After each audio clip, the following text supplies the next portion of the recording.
ඔයාට හිතිලා තියෙනවද හැමදේම අතෑරලා දාන්න? මේ කරන දේවල් වලින් ඇත්තටම පළක් වෙයිද කියලා හිතිලා තියෙනවද?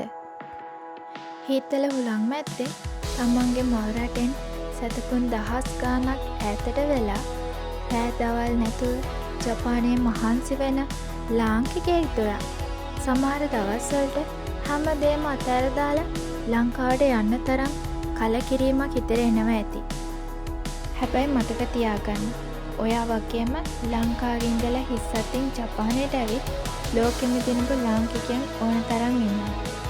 ඒ හැමෝම ආවේ ඔයා වගේම තනියම. බලාපොරොත්තු ගොඩක් හිතේ තියාගන්න. ඒ අයට පුළුවන් වුණා නම් ඇයි ඔයාට බැරි? ලංකාවේ එයාපෝට් එකෙන් ජපානයට එන්න ෆ්ලයිට් එකට නැගපු දවස ඔයාට මතකද? හිතේ තිබ්බ ලොකුම බලාපොරොත්තු. හැබැයි ජපානයට කකුල තිබ්බ දවසේ ඉඳන් ගෙවුණු මුල් මාස 6 ඒක ලේසි වුණේ නැහැ නේද? භාෂාව හරියට බැරුව කොම්බිනි එකට ගිහින් බඩ ටිකක් කන්න විඳපු දුක, ක්ලාස් එක ඉවර වෙලා රෑ වෙනකන් කකුල් රිදෙනකන් කරපු අරුබයිතෝ, සීතල කාලෙට ඇඟ කැහෙද්දි උණක් හෙම්බිරිස්සාවක් හැදුනම ළඟින් ඉන්න කවුරුත් නැති වුනහම දැනෙන ඒ තනිකම. ඇත්තටම ලංකාවේ ඉන්න අය හිතන්නේ ජපානයට ආපු ගමන් සල්ලි ගස් වලින් වැටෙනවා කියලා. හැබැයි ඒ සල්ලි පිටිපස්සේ තියෙන කඳුළු දාඩිය දන්නේ ඔයා විතරයි. හැබැයි එක දෙයක් මතක තියාගන්න. මේ මුල් කාලේ ඔයා මානසික වැට්ටුව නෙවෙයි. ඔයාව ඇතුළතින් ශක්තිමත් කළා. තනියම උයාගෙන කන්න, තනියම ප්‍රශ්න වලට මුහුණ දෙන්න, හැම සතයක්ම කළමනාකරණය කරගන්න ඔයා ඉගෙන ගත්ත මේ කාලේ. ඔයා ලංකාවේ ඉඳලා මෙච්චර දුර ආවේ අතරමඟදී දන ගහන්න නෙවෙයි.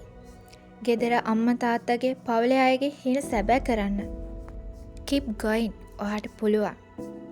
මුල් මාස 6 කට්ට කාපු ඔයාට අවුරුද්දක් දෙකක් යද්දි හැමදේම සාමාන්‍ය වෙන්න පටන් ගන්නවා. මුලින්ම බය වුණ භාෂාව පවා. කොච්චර සෙනග හිටියත් ජපාන් ට්‍රේන් සිස්ටම් එකේ මම්මුලා නොවී තනියම යන්න, ජොබ් එකේ වැඩපළ ජපාන් අයත් එක්ක කරට කර කරන්න දැන් ඔයාට පුළුවන්.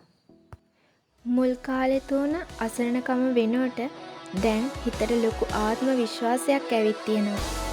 හැබැයි මතක තියාගන්න, ටිකක් හුරුුණා කියලා එක තැන නතර වෙන්න එපා. අරුබයිතෝ එකෙන් ජීවිතේ ඉවර කරන්න ආපු ගමනක් නෙවෙයි මේක.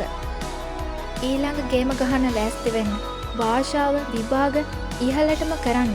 හොඳ ස්ථීර වීසයකට පාර හදාගන්න. හැබැයි නංගියේ මල්ලියේ SSW වීසාව කියලා සුවපහසු කලාපයක නතර වෙන්න එපා. මොකද SSW වීස එක කියන්නේ අවුරුදු 5කින් ඉවර වෙන වීස එකක්.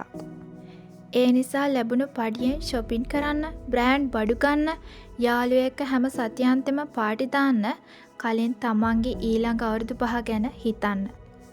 නැත්තම් අවුරුදු 5 ඉවර වුණ දවසට ආයෙත් හැරෙන තැපෑලෙන් ලංකාවට එන්න සිද්ධ වෙනවා. අද ලැබෙන පඩියට වහල් වෙලා අනාගතය අමතක කරන්න එපා. ජපන් භාෂාව අතාරින්න එපා.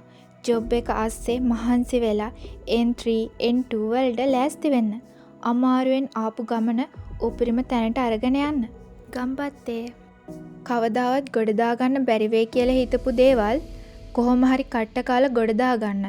එක්ස්පීරියන්ස් එක එකතු කරගත්තම වෙන්න තියෙන නරකම දේටත් ෆේස් කරලා ගොඩ එන්න තරම් අපි පරිණත වෙනවා. කන්ෆිඩන්ස් හැදෙනවා. ඒ නිසා ලයිෆ් චැලෙන්ජ් ඇක්සෙප්ට් කරන්න. කැපවීම තමයි සාර්ථකත්වයට හේතුව. සාර්ථකත්වය යනු වාසනාව නෙවෙයි. එය ලබා ගැනීමට අසීමිත කැපකිරීමක් සහ වේදනාවක් ඔබට මිලක් ලෙස ගෙවිය යුතු වෙනවා. වැඩෙන හැම පාරම දෙයක් ඉගෙන ගන්න.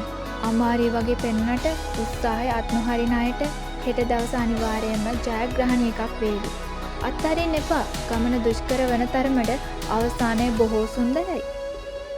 ඉතින් අද දවසේ තනියම මහන්සි වෙන ඔයා හෙට දවසේ දිනන කෙනෙක් වෙනවා. ඇත්තටම ජීවිතේ දිනන්න ඕනේ නම් අභියෝග වලට බය වෙන්න එපා. හීන පස්සේ දුවන ඔයාලා හැමෝටම මගේ හෘදයාංගම සුබපැතුම්. ඔයා කොහේ හිටියත් මොන ප්‍රශ්න ආවත් ඔයාගේ හීන අතාරින්න නම් එපා. අද වීඩියෝ එකෙන් ඔයාට පොඩි හරි ගැම්මක් මොටිවේෂන් එකක් ආවනම් වීඩියෝ එකට ලයික් එකක් දාලා ඔයාගේ අදහස පල්ලෙහාන් කමෙන්ට් කරන්න. තවත් යාළුවෙක්ට බලන්න මේ වීඩියෝ එක ෂෙයා කරන්නත් අමතක කරන්න එපා. මේ වගේ තවත් ලස්සන වීඩියෝ බලන්න මගේ channel එක subscribe කරලා තියාගන්න. ලබන සතියේත් මේ වගේම ලස්සන වීඩියෝ එකකින් හමු වෙමු. එතකන් හැමෝම පරිස්සමින් සතුටින් hina වෙලා ඉන්න. සයෝනරා.